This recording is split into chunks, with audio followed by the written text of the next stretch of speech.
The time period of oscillation in this case. यहाँ आप देख रहे हैं कि दो अनइक्वल मासेज है, ये मास m मास का है और ये ऑब्जेक्ट जो है, ये जो ब्लॉक है वो ट्वाइस ऑफ m मास का है, जो स्प्रिंग कांस्टेंट के वाले स्प्रिंग से कनेक्टेड है। What is the time period of oscillation in that cases? तो कि centre of mass remains at rest, वो इस केसेस में भी अप्लाई होगा। Need to find one point that stage stationary. ठीक है, बताओ कि सेंटर ऑफ मास इसका क्या होगा? तो सेंटर ऑफ मास क्या हो गया? It shifts towards the heavier masses, और ये जो हेवियर मास की तरफ शिफ्ट हो गया, तो ये जो वर्चुअल वाल है which passes through the centre of mass, it divides the spring into two unequal segment. अच्छी तरह से जानते हो।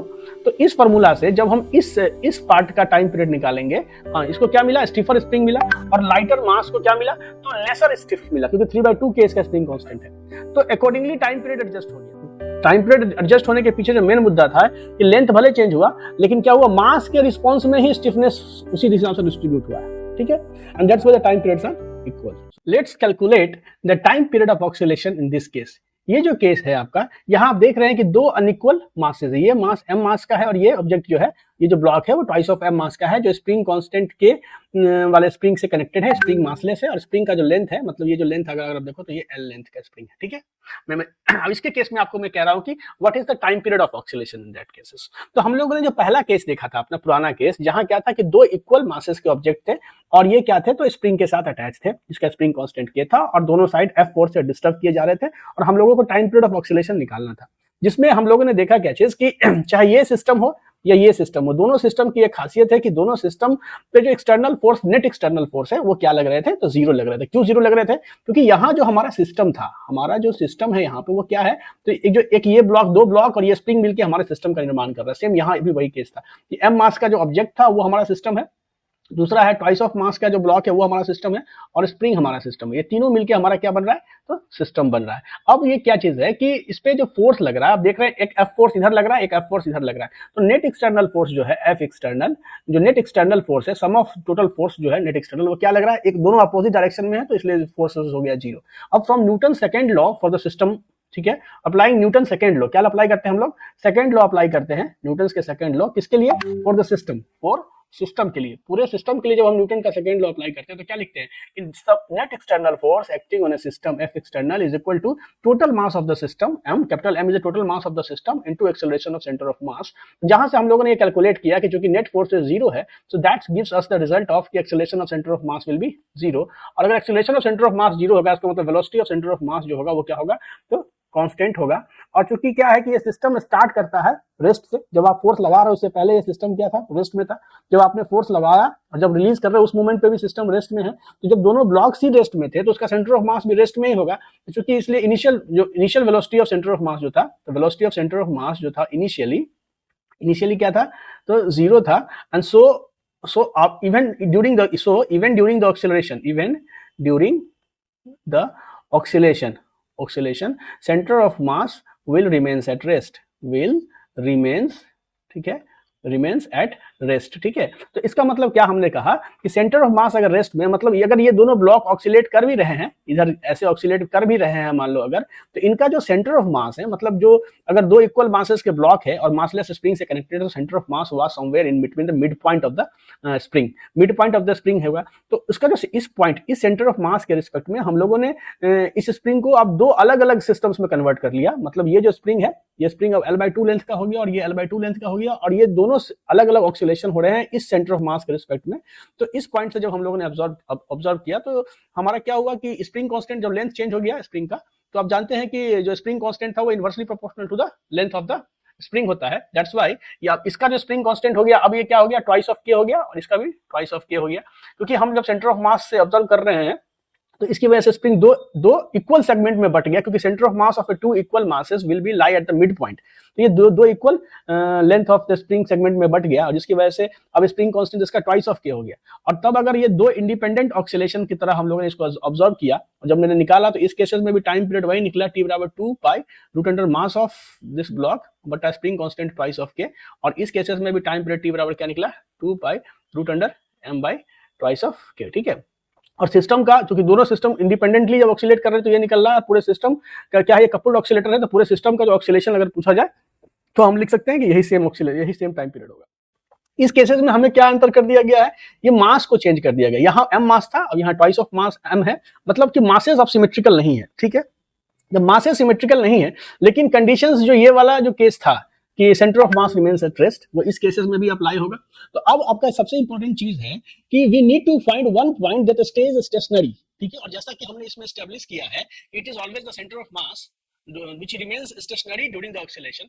तो इसमें बताओ कि सेंटर ऑफ मास इसका क्या होगा। तो आपको मैंने बताया बेसिक चीज कि अगर दो ऑब्जेक्ट है, सपोज करो कि एक मास मान लो ये m1 मास का ऑब्जेक्ट है और ये अगर m2 मास का ऑब्जेक्ट है, ठीक है। तो हमने कहा क्या इनके बीच का अगर डिस्टेंस मान लो ये क्या है, ये डिस्टेंस अगर l लेंथ पे है, तो हमने कहा कि जो इनका सेंटर ऑफ मास होगा it is somewhere in between the two masses. Suppose करो कि सेंटर ऑफ मास यहाँ है, ठीक है। It is not the mid point here. अभी हम लोग ये क्योंकि मासेस का मैग्नीट्यूड पता नहीं है, इसलिए अभी मैं इसको मिड पॉइंट नहीं मानता हूँ। तो वी नो कि सेंटर ऑफ मास की जो दूरी होगी फ्रॉम m1, मान लो ये डिस्टेंस हो गया x1, तो ये जो हम जानते हैं क्या चीज कि distance of centre of mass from m1 is inversely proportional to their respective mass this.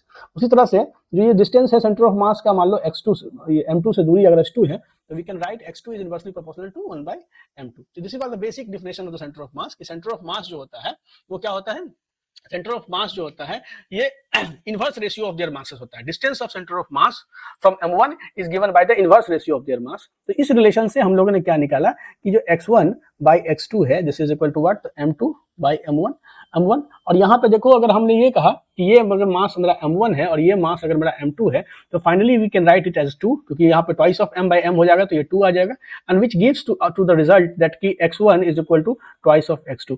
मतलब कि अगर मासेस अगर देखो क्या x1 equal twice of, centre of mass की दूरी x1 से किधर जा रही है, मिड पॉइंट से इधर चली गई। मतलब क्या चीज है कि सेंटर ऑफ मास कहीं ना कहीं हायर मासेस की तरफ शिफ्ट हो गया। और ये आप जानते हो सेंटर ऑफ मास का कंसेप्ट ही यही है। तो अब x1 equal to twice of x2 हो गया। अब आपको ये भी पता है कि इन दोनों मासेस के बीच का डिस्टेंस क्या है, तो l है। x1 plus x2 is equal to l। तो यहां से आप ये निकाल सकते हो क्या चीज कि आपके पास क्या आएगा, तो आपके पास आएगा क्या चीज कि x2 is equal to what, तो यहाँ जब इसकी वैल्यू डालोगे तो ये l/3 आ जाएगा और x1 is equal to what, तो ट्वाइस ऑफ l/3। तो आपने क्या देखा कि ये जो सेंटर ऑफ मास है, मतलब जो अब सेंटर ऑफ मास पॉइंट जो है मान लो यहाँ होगा, विच divides the spring into the two unequal length. ये जो लेंथ हो गया ये क्या हो गया, ट्वाइस ऑफ l/3, ठीक है। अगर इस सेंटर ऑफ मास का पॉइंट से देखो तो ये length l/3, twice of l/3, और ये लेंथ कितना हो गया भाई, ये लेंथ हो गया l/3। So what we observe here is that when the masses of the systems are changed, the center of mass क्या हो गया, it shifts towards the heavier masses, और ये जो heavier mass की तरफ शिफ्ट हो गया। तो ये जो virtual wall है which passes through the center of mass, it divides the spring into two unequal segment। कितने, two unequal segment में डिवाइड कर देता है, टू अनइक्वल सेगमेंट, जिसका लेंथ क्या है, एक का लेंथ हो गया, मतलब ये जो लेंथ हो गया ये हो गया ट्वाइस ऑफ l/3 और दूसरे का लेंथ हो गया l/3, ठीक है। It divide the spring into the two unequal segment. इस केसेस में स्प्रिंग इक्वल सेगमेंट में बट गया क्योंकि सेम मासेस थे, सिमेट्रिकल था तो मिड पॉइंट में था। लेकिन इस केसेस में हमारा स्प्रिंग दो अनइक्वल सेगमेंट में बट गया, एक ट्वाइस ऑफ l/3 लेंथ का और एक l/3 लेंथ का। अब इस वर्चुअल वॉल के रिस्पेक्ट में जब हम ऑक्सीलेशन को ऑब्जर्व करेंगे तो अब क्या होगा कि it will be the two independent system. मतलब देखो क्या चीज कि जैसे ये आपका न्यूट्रल अवस्था में सिस्टम है, जब फोर्स हमने स्टार्ट नहीं किया लगाना, तो हमारा वर्चुअल वॉल कहीं ना कहीं यहाँ है, ठीक है। और इसका जो इस ब्लॉक से जो इसकी दूरी है वो क्या है, ट्वाइस ऑफ l/3 है इसकी दूरी, ठीक है। और इस ब्लॉक से इसकी दूरी कितनी है, l/3 है। So now our system with respect to centre of mass, our system is now divided into two independent oscillations. एक जो कि m मास का ब्लॉक है और ट्वाइस ऑफ l/3 लेंथ का स्प्रिंग, और दूसरा ट्वाइस ऑफ m मास का ब्लॉक है और l/3 लेंथ का स्प्रिंग है। तो हमको पता है कि सिंपल सा अगर हम इस पॉइंट के रिस्पेक्ट में देखें तो इस ब्लॉक का ऑक्सीलेशन तो हमको पता है कि ये ऐसे इधर की ओर ऐसे ऑक्सीलेट होगा, ठीक है, यही ना ऑक्सीलेशन होगा। तो इसका जो टाइम पीरियड होगा, हम जानते हैं कि सिंपल जो स्प्रिंग ब्लॉक सिस्टम का जो ऑक्सीलेशन होता है, जैसे ये हो गया और ये स्प्रिंग होता है, ठीक है, m मास का स्प्रिंग है और ये k हो गया स्प्रिंग कांस्टेंट। तो ये देखो यहाँ से कि इसका जो ट्वाइस ऑफ l/3 लेंथ हो गया। ओरिजिनली इस स्प्रिंग का स्प्रिंग कांस्टेंट क्या था, k था, जब इसका लेंथ l था, तो इसका ट्वाइस l/3 सेगमेंट का स्प्रिंग कांस्टेंट कितना हो जाएगा, it will be nothing but 3/2 of यहाँ पे k। क्योंकि क्या होता है कि स्प्रिंग कांस्टेंट जो होता है it is spring constant k is inversely proportional to the length of the spring, ये होता है। तो इसलिए जो इस सेगमेंट का स्प्रिंग कांस्टेंट हो गया 3/2 k, और इस सेगमेंट का देखो तो लेंथ l/3 हो गया है, तो इस सेगमेंट का स्प्रिंग कांस्टेंट हो गया थ्राइस ऑफ k। तो अब ये सिस्टम कैसे कन्वर्ट हो गया, अब ये सिस्टम कन्वर्ट हो गया कि हमारे पास क्या हो रहा है, दो अलग अलग ऑक्सीलेशंस, इंडिपेंडेंट ऑक्सीलेशंस हो रहे हैं, ठीक है। स्प्रिंग कांस्टेंट जो है और मासेस भी दोनों साइड डिफरेंट है। इधर स्प्रिंग कांस्टेंट है 3/2 k और इधर स्प्रिंग कांस्टेंट 3k, मास m है, मास इधर ट्वाइस ऑफ m है। अब अगर जरा देखो कि आपको पता है कि अगर सिंपल स्प्रिंग ब्लॉक सिस्टम का जो टाइम पीरियड होता है t बराबर given by 2 pi root under of mass of the system by spring constant. This is the simple formula of time period of a simple spring block system. Spring, ठीक है, block system का time period आप अच्छी तरह से जानते हो। तो इस फॉर्मूला से जब हम इस पार्ट का टाइम पीरियड निकालेंगे तो वो कितना आएगा, टी बराबर 2 pi root under mass of the system m हो गया और स्प्रिंग कांस्टेंट हो गया 3/2 के, मतलब 3 के, और यहाँ पे बाई 2 तो 2 ऊपर चला गया। सो this is the time period of this block. और अगर इस का टाइम पीरियड निकालेंगे तो टी बराबर क्या आ गया, 2 pi root under of mass of the system हो गया ट्वाइस ऑफ m और स्प्रिंग कांस्टेंट हो गया थ्राइस ऑफ k। देखो जरा सा, ये दोनों टाइम पीरियड हमको सेम आ रहा है, ठीक है, both time periods are same. क्या देख रहे हैं आप लोग कि both time period are same, ठीक है, both time period are same. तो हमें ऐसा कंफ्यूजन हो सकता था कि सर अलग अलग मासेस हैं तो दोनों के टाइम पीरियड जो होंगे वो सेम नहीं होंगे, but physics demands that both the side must oxalate with the same time period, जैसा हम लोगों ने यहाँ पे देखा। तो आप एक्चुअली यहाँ देख क्या रहे हो कि मास चेंज हो रहा है, mass is changed, virtual wall moves towards the heavier masses. दो चीज तो आपने देख लिया, जैसे ही आपने इस केसेस को कंसीडर किया, इस वाले केस को जब आपने कंसीडर किया तो आपने क्या देखा, मासेस बदले, वर्चुअल वॉल हेवियर मास की तरफ शिफ्ट हो गया, लेकिन टाइम पीरियड आपका सेम निकल के आ रहा है दोनों केसेस में। तो अब बताओ कि ये टाइम पीरियड क्यों सेम निकल के आ रहा है, why the time periods are same, ठीक है, क्यों टाइम पीरियड सेम आ रहा है। इसको समझने के लिए हमें जाना पड़ेगा सिंपल से कंजर्वेशन ऑफ मोमेंटम पे जो है सो, ठीक है, क्योंकि आखिर ऐसा क्या है जो मतलब अनइक्वल मास होने के बावजूद भी टाइम पीरियड सेम रह रहा है जो है सो। तो इस चीज को आप ऐसे समझिए कि आप एज्यूम करिए, ठीक है, इसको आप ऐसे एज्यूम कर सकते हैं कि जैसे ये आपका सिस्टम था, ठीक है, ये ब्लॉक था, ये था ब्लॉक m मास का and it was a block of mass twice of m, ठीक है, और ये था आपका स्प्रिंग से अटैच्ड, और आपने इधर फोर्स लगाया F और आपने इधर फोर्स लगाया F, ये आपका सिस्टम है, ठीक है। तो यहाँ पे क्या हो रहा है कि एट दिस मोमेंट, अब देखिए क्या चीज कि जब आप फोर्स लगाते हैं, net forces, net external forces इस पे जीरो है, तो आपका क्या हो रहा है कि at this moment total momentum is zero, क्योंकि ये सिस्टम पे नेट एक्सटर्नल फोर्स जब काम नहीं कर रहा है, इसका मतलब इसका मोमेंटम क्या है, तो कंजर्व हो रहा है, ठीक है। तो so there is no net external force on the system and so the law of conservation of momentum ये कहता है कि total momentum always remains conserved, as per the law of conservation of momentum, as per the law of conservation of momentum, conservation of momentum, ठीक है, momentum के conservation के नियम के अनुसार क्या होगा, तो पी टोटल मोमेंटम क्या होगा यहाँ पे, तो जीरो होगा, मतलब कंजर्व, इनिशियल मोमेंटम जीरो था इसलिए फाइनल मोमेंटम भी जीरो होगा। क्यों, क्योंकि जो नेट एक्सटर्नल फोर्स है एफ एक्सटर्नल वो क्या है, यहाँ पे जीरो है, ठीक है। तो इसका मतलब क्या है कि ऑक्सीलेशन के दौरान जो इस ब्लॉक की वेलोसिटी होगी, सपोज करो v1 इसकी वेलोसिटी होगी, v2 इसकी वेलोसिटी होगी, तो कहीं ना कहीं पूरे ऑक्सीलेशन के दौरान ये condition m1 v1 plus m2 v2 is equal to 0 का सेटिस्फाइड होना जरूरी है, ठीक है। अब इस कंडीशन को सेटिस्फाइड होने के लिए दोनों का एंगुलर ऑक्सीलेशन जो है या एंगुलर फ्रीक्वेंसी जो है वो क्यों सेम रहना चाहिए, क्योंकि ये कंडीशंस को सेटिस्फाइड होना है। आपको पता है कि ये दोनों ब्लॉक इंडिपेंडेंट ऑक्सीलेशंस कर रहे हैं, ठीक है। सपोज करो कि एक ब्लॉक का ऑक्सीलेशन मतलब जो हो रहा है उसका वेलोसिटी हो गया v बराबर a omega and cos of यहाँ पे कैचेस, तो इसका एम्पलीट्यूड हो गया मान लो तो a1 कर देते हैं, फ्रीक्वेंसी कर दिया ओमेगा 1 कर दिया, कॉस ऑफ कैचेस तो ओमेगा 1 इंटू टी प्लस 5 कर दिया, ठीक है। ये हो गया मेरा इस ब्लॉक का वेलोसिटी सिंपल हार्मोनिक फॉर्म में, क्योंकि एसएचएम मोशन करेगा तो इसकी velocity it is given by something like this. और दूसरे ब्लॉक का जो वेलोसिटी हो गया v2 बराबर 1 तो a2 ओमेगा 2 एंड यहाँ पे cos of omega 2 into T plus 5, इसकी वेलोसिटी ये हो गई, ठीक है। तो कहीं ना कहीं जो है सो आप ये कह सकते हो क्या चीज कि ये जो अब इसमें सब्स्टिट्यूट करोगे तो ये जीरो आने चाहिए, मतलब अल्टीमेटली आप ये कह सकते हो क्या चीज कि m1 इंटू यहाँ पे m1 v1 की वैल्यू डालोगे तो a1 omega 1 and cos of omega 1 into T plus 5 is equal plus m2 a2 omega 2 and cos of omega 2 into T plus 5, ये हमेशा जीरो होने चाहिए।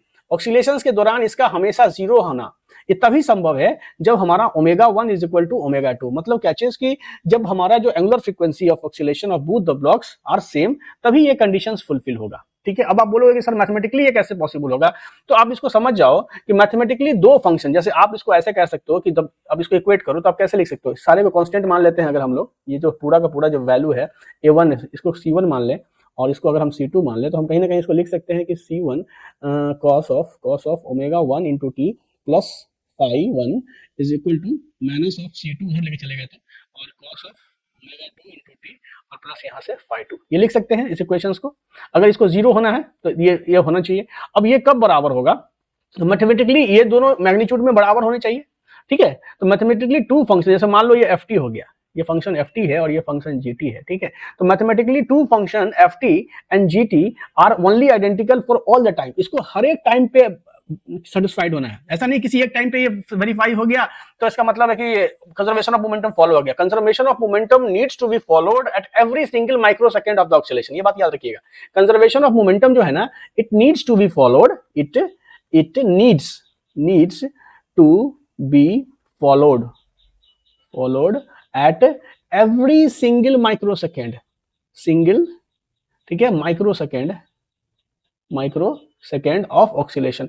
ऑक्सीलेशन के हर सिंगल माइक्रोसेकेंड पे इस इक्वेशन को सेटिस्फाइड होना है, मतलब ये चीजें फुलफिल होनी है। अब देखो जरा सा कि ये जो दो फंक्शंस है एफ टी और जी टी, तो ये फंक्शंस जो होंगे वो आइडेंटिकल, हर टी के लिए इनको आइडेंटिकल होना है। They have to be identical for all the values of T, T के हर वैल्यू के लिए इसको आइडेंटिकल होना है। और वो तभी संभव हो सकता है जब फंक्शनल और साथ में जो उसका रेट ऑफ चेंज है वो दोनों आइडेंटिकल आए, ठीक है। तो जब आप इसका फर्स्ट डेरिवेटिव निकालोगे, क्या चीज, फर्स्ट डेरिवेटिव, थोड़ा सा मैथमेटिक्स में इसलिए कर रहा हूं, ऐसे तो एनालिटिकली आप कर ही सकते थे कि ओमेगा 1 इक्वल टू ओमेगा 2 होगा, क्योंकि इसको कंजर्वेशन ऑफ मोमेंटम को फॉलो करने हैं। लेकिन मैथमेटिकली आप अगर कंक्लूड करना चाहते हैं कि आखिर इसके लिए ओमेगा 1 का ओमेगा 2 के बराबर पॉसिबिलिटी क्यों, संभव क्यों है, जब आप फर्स्ट डेरिवेटिव निकालोगे इसका, तो ये क्या हो जाएगा, माइनस ऑफ C1 ओमेगा 1, और ये हो जाएगा sine of omega 1 into T plus यहाँ पे phi 1, and this is equal to what, तो C2 ओमेगा 2, और यहाँ से साइन ऑफ यहाँ पे ओमेगा 2 इंटू टी प्लस यहाँ से फाई 2। और फिर इसके बाद जब आप इसका सेकेंड डेरिवेटिव निकालोगे, डेरिवेटिव, क्योंकि इसका क्या होना है कि जब एफ टी जी टी के बराबर कब होगा, जब इसका फंक्शनल फॉर्म और रेट ऑफ चेंज भी जो है सो आइडेंटिकल होंगे।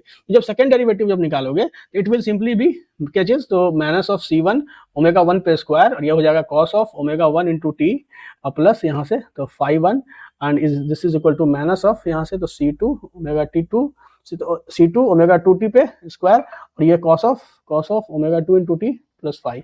अब जब ये कंडीशन देखोगे ना, यहाँ से C1 cos of omega 1 into T five, मतलब ये दोनों आपस में बराबर, और ये जब करोगे तो इसको काटना पड़ेगा। जब फाइनली जब यू कट इट, ठीक है, जब ये दोनों कटेंगे, क्योंकि इस इक्वेशन से तुम इसको काटोगे तो it will gives you omega 1 पे square is equal to omega 2 पे square, and which leads to omega 1 equal to omega 2। So आपने क्या देखा कि अगर ओमेगा 1 और ओमेगा 2 बराबर अलग अलग होते तो इक्वेशन सिर्फ कुछ सेकंड के लिए ही सही होता। हो सकता है कि ओमेगा 1 और ओमेगा 2 अगर बराबर नहीं हो तो भी कुछ किसी पर्टिकुलर इंस्टेंट ऑफ टाइम पे ये बराबर हो जाएंगे, ठीक है, ये कंडीशन फुलफिल हो जाएगा। लेकिन आपको तो conservation of momentum her micro second पे, हर टी के लिए वैलिड होना चाहिए, हर टाइम पे कंजर्वेशन ऑफ मोमेंटम को फुलफिल होना, ना कि एक पर्टिकुलर टाइम इंस्टेंट पे। तो क्या है कि अगर ओमेगा 1 और ओमेगा 2 अलग होते तो क्या होता है कि इक्वेशन सिर्फ कुछ सेकंड के लिए ही सही होता है। लेकिन इसको, ये तो ऑक्सीलेशन लगातार चलना है और लगातार क्या होना है, कंजर्वेशन ऑफ मोमेंटम का फुलफिल होना है। तो पूरे टाइम पीरियड में मोमेंटम को जीरो रखने के लिए दोनों वेव्स का क्रेस्ट और ट्रफ एक ही वक्त पर आने चाहिए। क्रेस्ट जो इसका जो वेलोसिटी का जो क्रेस्ट है या ट्रफ है, वो दोनों एक ही वक्त पे आएंगे, तभी तो मोमेंटम यहाँ पे जो है सो जीरो होगा, और वो तभी संभव है जब फ्रीक्वेंसी बराबर होंगे। इसलिए ओमेगा 1 इक्वल टू ओमेगा 2 होगा, मतलब T1 is equal to T2 होगा। जो मेन मुद्दा है कि इनके अलग अलग मास होने के बावजूद भी इनका जो ऑक्सीलेशन टाइम पीरियड था वो जैसे T1 और ये T2, ठीक है, वो बराबर क्यों हुआ, क्योंकि फिजिक्स में कंजर्वेशन मोमेंटम के लॉ को हमेशा फॉलो होने होंगे, क्योंकि इस पे एक्सटर्नल फोर्सेस नेट कभी भी नहीं काम कर रहा है ऑक्सीलेशन के दौरान, तो इसका मोमेंटम हमेशा हर इंस्टेंट ऑफ टाइम पे कंजर्व होगा। दैट मींस इसका मोमेंटम हमेशा, क्योंकि इनिशियल मोमेंटम जीरो है तो फाइनल मोमेंटम को जीरो रहना होगा। और इससे ये कंक्लूजन निकला कि इसका जो वेलोसिटी से हमने क्या निकाला कि इसका जो एंगुलर वेलोसिटी है ओमेगा 1 ओमेगा 2 के बराबर हमेशा होगा, and that's leads to time period T1 is equal to T2। तो ये रीजन था कि क्यों आखिर अलग अलग मासेस होने के बावजूद भी टाइम पीरियड हमारा सेम आ रहा है। और वैसे भी आप देख सकते हो कि जैसे ही आपका अलग अलग मास हुआ तो आपका जो वर्चुअल वाल था वो यहाँ शिफ्ट हो गया। इस वर्चुअल वाल ने इस सिस्टम को दो अलग अलग ऑक्सीलेशंस में डिवाइड कर दिया। But what you see is that कि जो भारी मास था उसको देखो स्टीफर स्प्रिंग मिला, heavier mass got stiffer spring, ठीक है, एंड सॉरी हेवियर मास जो है, हाँ, इसको क्या मिला, स्टीफर स्प्रिंग मिला, और लाइटर मास को क्या मिला, तो लेसर स्टिफ मिला, क्योंकि 3/2 के इसका स्प्रिंग कांस्टेंट है। तो अकॉर्डिंगली टाइम पीरियड एडजस्ट हो गया, ठीक है। अगर ये जो टाइम पीरियड एडजस्ट होने के पीछे जो मेन मुद्दा था कि लेंथ भले चेंज हुआ लेकिन क्या हुआ, मास के रिस्पॉन्स में ही स्टिफनेस उसी हिसाब से डिस्ट्रीब्यूट हुआ है, ठीक है, and that's why the time periods are equal. So this is all about